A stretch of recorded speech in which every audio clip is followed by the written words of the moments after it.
One of the things a lot of homeschoolers don't take into account is their kids can do more than we're expecting right now. Give your kids space to have different ideas than you. Teach them logic, teach them how to argue well. They're going to argue anyway.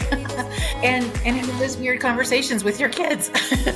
Welcome to the Christy-Faith Show, where we share game-changing ideas with intentional parents like you. I'm your host, Christy-Faith, experienced educational advisor and homeschool enthusiast. Together, we'll explore ways to enrich and transform both your life and the lives of your children. Welcome back to part 2. In this episode, we'll continue delving deeper into game-changing ideas for intentional parents like you. So grab your coffee, find a comfy spot, and let's dive right in. Now, and what came to mind too, which is so antithesis to what our culture teaches us that education is. And of course, you hear us saying almost so much that no one even hears it anymore. Like, education is not the filling of a bucket, it's the igniting of a fire. Okay, la la la, we get it. It's true. The first time you hear it, you're like, yes, right? What does that mean?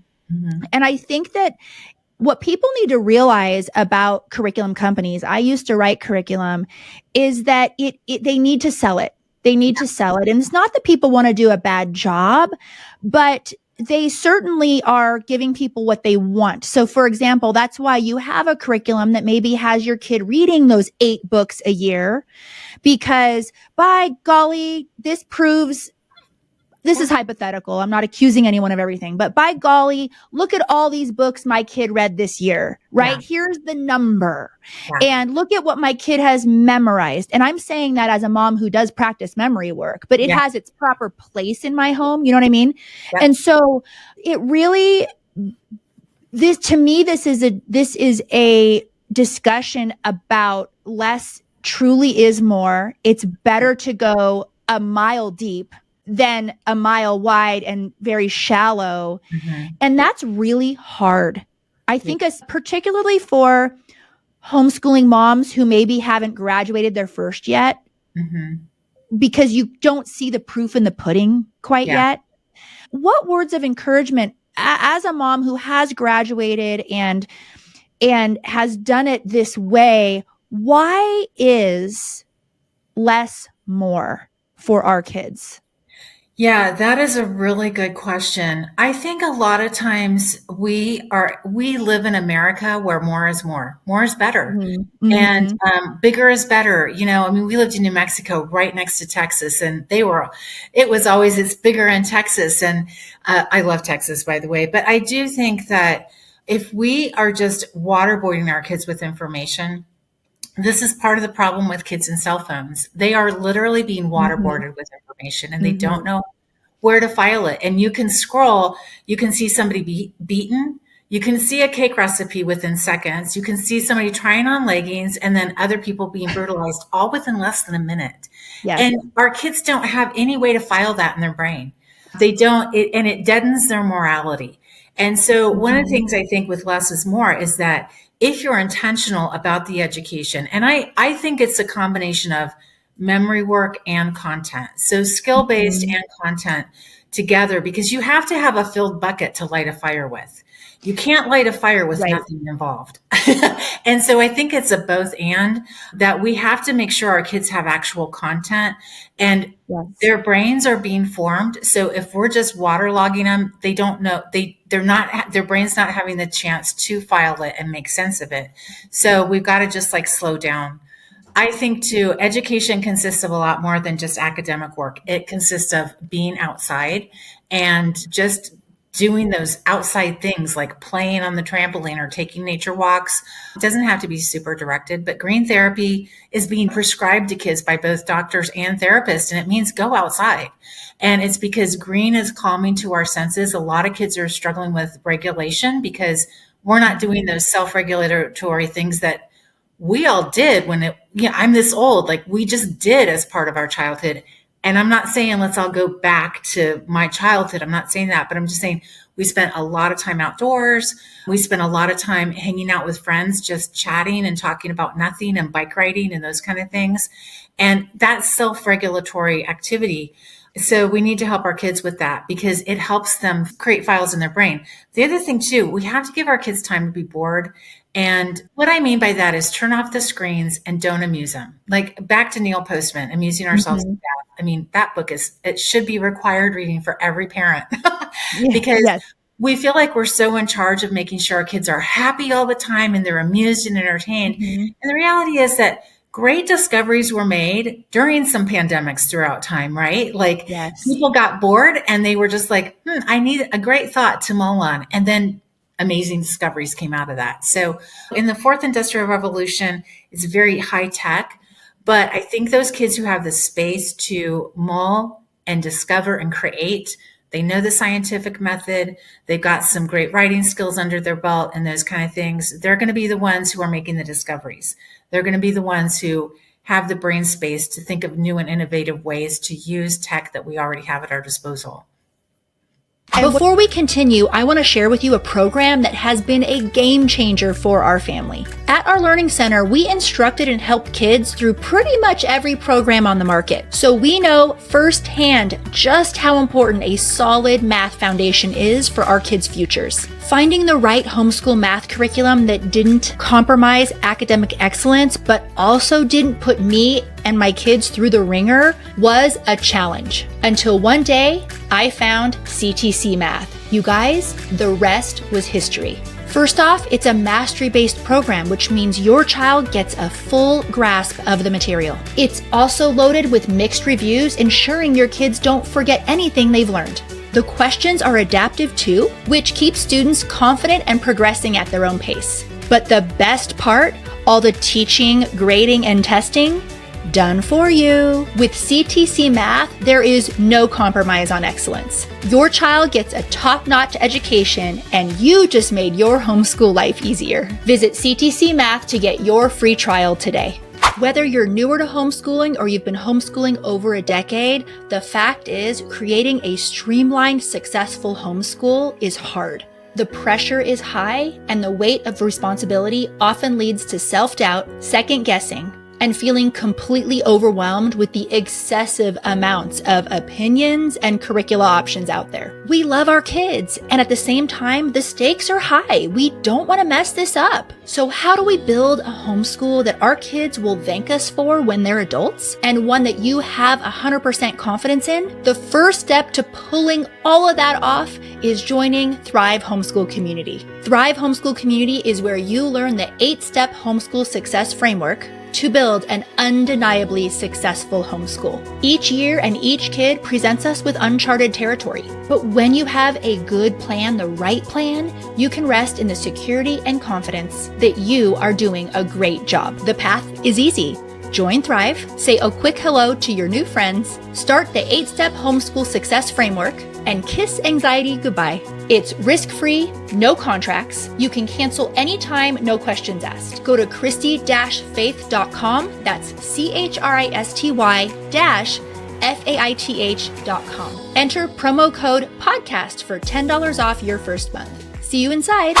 And what the beautiful irony when you were saying that is we're literally talking about the fourth industrial revolution and how technology is so booming and our kids are going to need jobs in technology. And you're saying, get them off the screens, get them outside. And it makes perfect sense to me. It's not about banning the screens. In fact, there's even arguments where our kids need to be playing video games, even within reason and with boundaries. But let's talk about that a little bit and let's unpack that. Why? Because I agree with you and I see that and I see what is lost when our kids are constantly entertained. And I have coached mamas with this where they are scared to death. So I get this question a lot. Well, Christy, if I finish my school hour is my school day in 3 hours, what do I do with the rest of the time? And literal panic grips them, and legitimately so. And I coach them through they'll be bored. They will be bored and it will be hard. And there will be this fire stage of this is really miserable for a second until your kid breaks through and reaches that ingenuity space of creativity. And This is inventing something with what they have rather than going out and buying something new to make it happen. Right now we have, and I love them. I love these boxes that come to your door but the reality is what I noticed with the last box that came to my house is I was like, well, my daughter is following directions. That's and making something cool and learning this and learning that. But ultimately, and there's nothing wrong with that. And she loves these boxes. She got a subscription from her grandmother for her birthday.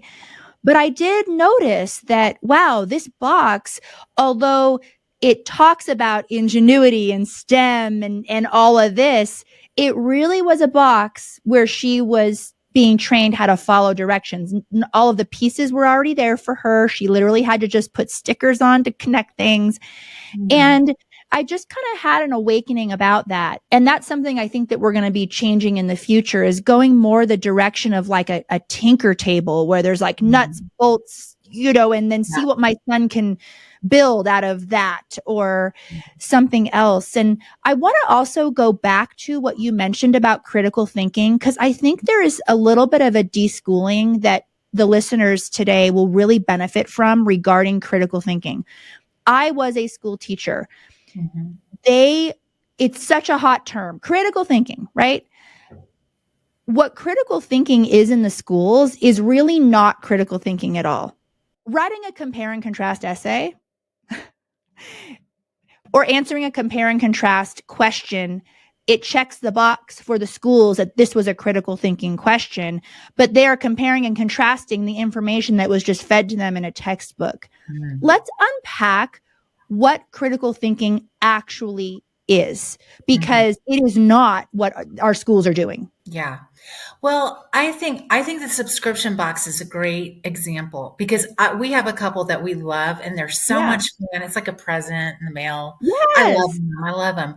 But a great way to do critical thinking is to buy your kids 4 colors of duct tape and give them a Warfare by Duct Tape book and say, make whatever you want, but it has to be movable. That's critical thinking. Where it's very open-ended. And I do love open-ended toys like Brio trains and Playmobil and Legos. It's very open-ended. So your kids can discuss. My son did stop motion for a long time using Legos. And to me, it just seemed like I would have shot myself in the foot, because it was so laborious. But to him, it was super fun to figure out how to move the little parts to actually create a story that made sense with hundreds of pictures. That's a great critical thinking task, creativity, all that kind of stuff built in. So open-ended. And really, you can do a lot of critical thinking with books too. You can have your kids write an Instagram post based on the Scarlet Letter. Give them something that's relevant to them, but it's not, tell me what you thought about A, B, and C. Because if you're so directed, you're not letting them really dig into all the possibilities. And I think that's one of the things about critical thinking. There's a smorgasbord of possibilities there. It's not just A and B. Exactly. And then when they get into those junior high years, introducing informal logic and then later formal logic, that is nearly gone. I took a logic class in college. That was the first I was ever taught these types of things.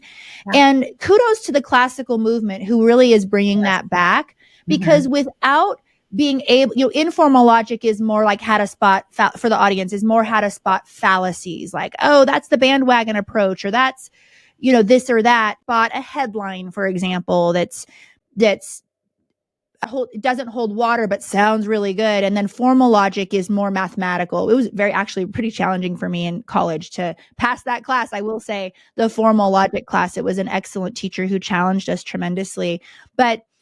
And the thing is as homeschoolers, we can't do everything. We can't do, this is what I've realized is I've had to truly distill my values and let things go. Now I'm going to make an admission here. I have let go, for example, for an entire year of any science whatsoever for the sake of critical thinking and logic, because I know for a fact that if my child can think critically, has math skills and excellent comprehension skills, that when the time comes for high school, they will have zero problems taking that physics class. So, and to the point where even in elementary years, we do nature.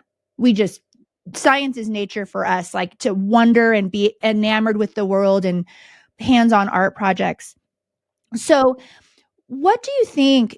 What are ways did you actually, I want to ask you, just I want you to mentor me right now. What are ways when you were raising your kids, what did you let go of and what did you prioritize? And I would suspect that you prioritized different things based on your family values, but also I bet different things based on your particular kid, right? Yes. Could you give us some examples if your kids allow you to share about them? I don't know, but I would love some examples of those decisions that you had to make and how those decisions played out later. Yeah, that's going to be a hard question to answer quickly because we have 5 kids, 16 years apart from my youngest to oldest. So Yes. I'll use my youngest as an easy example. She took a career exploration class her freshman or sophomore year. I can't remember which. I taught it years ago at True North Homeschool Academy, and it came out with your skills indicate that you would be a great mortician, or yeah, or Nothing wrong with that. That is a nothing, pretty no, lucrative career, I will say. it's very Okay, lucrative. Exactly. Or a foreign language translator. And she said she'd already taken a few years of Latin. I think she was on her third year of Latin and she hated Latin, but she was a very good student. And she's like, I'm going to get this language down if it kills me. She decided, I really want to go after that. So she set a goal for herself of being fluent in a couple languages before graduation. Hmm. So she took 8 credits of foreign language in high school, but she only took one science class in high school, and that was chemistry. Mm. So she graduated fluent in Hebrew, conversant in Spanish, and she can hold her own in German. She can read it, she can understand it. She's not really conversant necessarily in German, but she's a lot farther along than a lot of people. She didn't realize how hard being fluent in 5 foreign languages in 4 years would actually be. But that's part of, being young and those kind of things. So she's actually worked with a tutor for many years. But my point with all of that is that we decided based on some of her goals too, that we were going to give up some science stuff for language.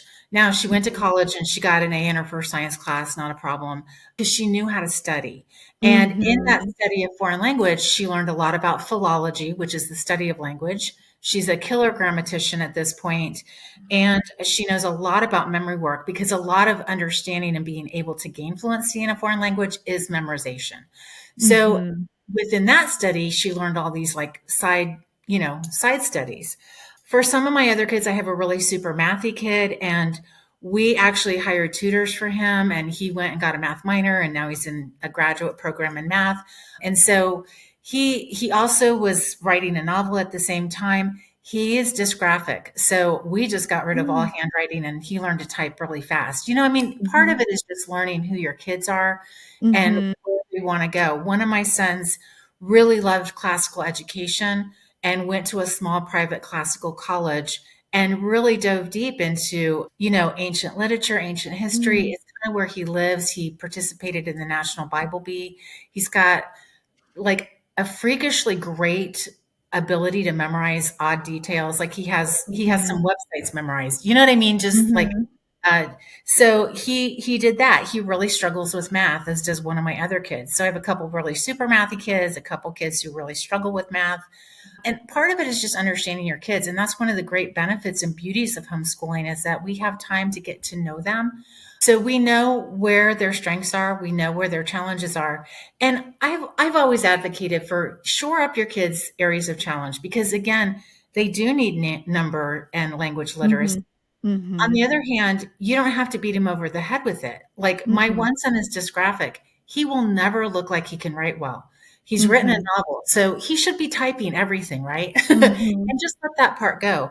But the other thing too, if your kids have areas of interest or special, just an area that just piques their interest, put some time and intention towards that because I'm always really curious why people are interested in things, because I think part of that is nature versus nurture kind of question, but also I think part of it is that's that God within us, that God puts certain things within each of us that is specific and individual to us, and that's part of what we are supposed to be living in humanity for the sake of others. So if your kids have a special thing, or because you have something that they really come alongside with, then put some time and intention to that and see where it goes. It doesn't necessarily have to end up being their job at the end. I think a lot of us think if we put this in high school, they need to become an expert and do that for their life. And like looking back at my own high school, I don't do any of the things I did in high school. I mean, I still learn, but I was in band and choir, and I played squash and tennis, and I was in marching band and all the things. I don't do any of that anymore. I threw pottery and sold it, but those are transferable skills. You know what I mean? Like if you know how to do production pottery, you know how to knock things out. Like you just know to sit down and get it done. And if you're in music, you understand a lot about communication and timing and all those kind of things. So even if you put time into it, it doesn't have to be forever. And that is totally okay. The show will resume in just a minute, but first I want to share with you an incredible resource that is totally free to homeschooling families everywhere. Have you ever felt like you were on trial for your homeschooling choice when visiting a doctor or another service provider? It's unsettling, especially when someone misinformed has the power to threaten your family. Unfortunately, we have heard countless stories of parents who have felt trapped in offices and met with suspicion rather than support simply because they were homeschoolers. I've been profiled and interrogated myself, and I'm sure many of you have as well. Enough is enough. It's time we proactively vet service providers before giving them our business and our money. Enter Christy-Faith's list, a directory 100% free to homeschooling families, connecting you with homeschool-friendly service providers who promise to support you in your homeschooling choice. We want every homeschooler in America to know about and be using this list. So here's how to make Christy-Faith's list a household name. 1, tell all your friends about it. Let's show the market just how powerful the homeschool movement is. 2,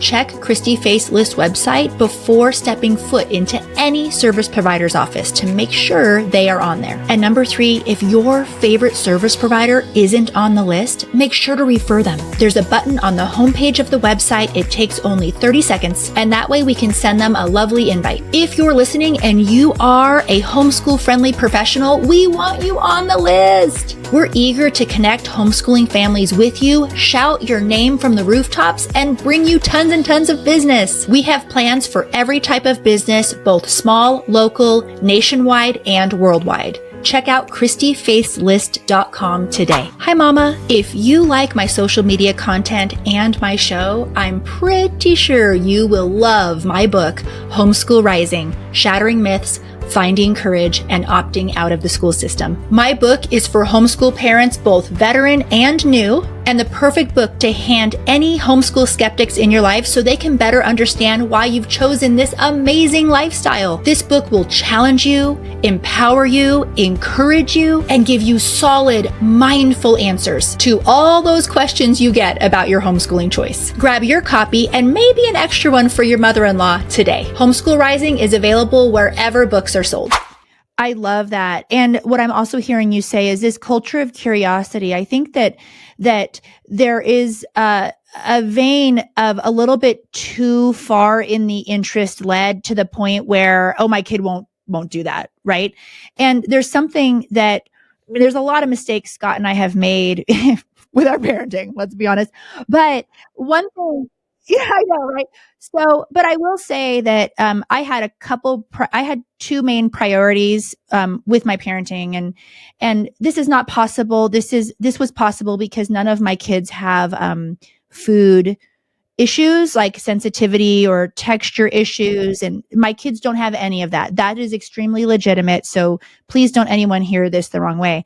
But nutrition was always very important to me. And so we always encouraged and valued our children trying new foods from the moment that they were born, and get excited about new foods to the extent where when we go if we're celebrating and we go downtown, we live in the burbs. And so when you celebrate, you have to go downtown. All of us are excited because when we look at the menu, the challenge is let's order something we've never ordered before, because if this is an amazing 5-star chef, just an example, if this is an amazing chef, it's probably going to be the best of this thing that you will ever have. So let's try it now. And just that adventure and that experimentation, just things like that. When you were talking about autodidacts earlier, which I do want to wrap up and make sure that we define that and talk about that, that goes into that piece where you are willing to try new things, figure out how to learn new things, and that culture of a new thing isn't a bad thing. And failure is not a bad thing. Trying something, and even if you ordered it and you spent $45 on that dish at that restaurant and you hated it, that's still okay because you tried something new. That's totally awesome. Let's order you something else, type of a thing. But I want to go back to autodidact. So I have done social media posts on autodidacts before. It is something that from the moment I start preschooling my kids, we are working towards autodidacts. There's pushback in our community and outside that's abandonment of your kids and this and that and the other. Let's just quickly define what that means and why that is going to serve our kids. This is a great way to end, actually, because this is that piece. This is that piece that is going to allow them to do anything, right? So let's talk about that. What is an autodidact? Yeah, it just means the ability to learn without formal learning, formal education, that you go after it yourself. Yes. So when my daughter was learning foreign languages, she was like, I need to understand language families and what it means to actually go after foreign language acquisition. Philology is a whole different study than of like, say, German or French or whatever. So, it's that kind of thing. What is of interest to you and how do you learn it? That's kind of what you've been, the whole homeschooling thing. I mean, you're in education, but homeschooling is a whole nother niche. So about education and this huge umbrella of how people learn and what's important and those kind of things. But now parents are doing it. What does that mean? And plus that's all blown up now. So it's a completely different thing. But, that's as home educators, that's what we're all figuring out. What's going to really work. Yes, absolutely. And we want our kids when they're 20 or when they're 30, and referencing earlier how many jobs our kids are going to have. We want to prepare kids that will see an opportunity and say, wow, that looks really interesting to me, and be able to pivot and learn what they need to learn to acquire the knowledge and the skills they need to pursue that new venture or job. And that is these are not skills our schools are teaching. Our schools are still giving spelling tests on Friday to see who memorized the words the best. They're not actually learning to spell. They're just whoever's the best memorizer wins. They're asking them to regurgitate dates and things like that. And what is the missing piece of the water cycle? Well, that gets it. Our government school system was started during the third industrial revolution. Yes. I mean, and it's not failing. It's succeeding. It's doing exactly what it was created to do, which was to create passive consumers and passive workers for rich industrialists. Those rich industrialists are now billionaire globalists, but the point is still the same. So if you really want your kid to be an active learner and an autodidact, you need to pull them out of the government school system. And I mean, no diss on government schools. There's some things that they have done really, really well and necessary for the culture, and that they did better when they were first created. I mean, we could have like 12 hours of discussion on this alone. But if you really want your kids to be ready for the world that they're going to live in, not the world that we launched into, but the world that they're going to launch into, it's time to reimagine education. And that's where we really connected. Christy, I feel like that is our thing, is reimagining education. Yes. And we need to do that for our kids, because the traditional paths are failing us: education, healthcare, government, etc. The things that we counted on when we launched, it's an age of disruption. And so we need to prepare our kids well for that. If you're enjoying the show and you don't want to miss out on future episodes, hit that like and subscribe button and show us some love with your comments. Those 5-star reviews really do make a difference. Yes. And what is so exciting about this is there isn't a formula for, our schools say, yes, there is a standardized formula, and your kids need to know this, that, and the other by the time they get to 12th grade, and then they're ready, right? What is so great about this reclaiming of our children and actually asking ourselves the hard question on what is an education, because we all want our kids to be successful. We all want our kids to be happy. So, but what I think and what I've heard from you today is the answer is not now just pack it all in. Okay, on top of all that curriculum, now I'm going to add in logic and add in this and add in soft skills. It's not really that. And we have an opportunity as homeschooling families to create, even if we're looking nuts and bolts here at a high school transcript, for example, what an opportunity for our kids to stand out. If their transcript doesn't look like the 20,000 other ones that had that standardized curricula on there, someone looks at that and says, wow, this kid has interests. Look at this. And whilst still fulfilling those requirements.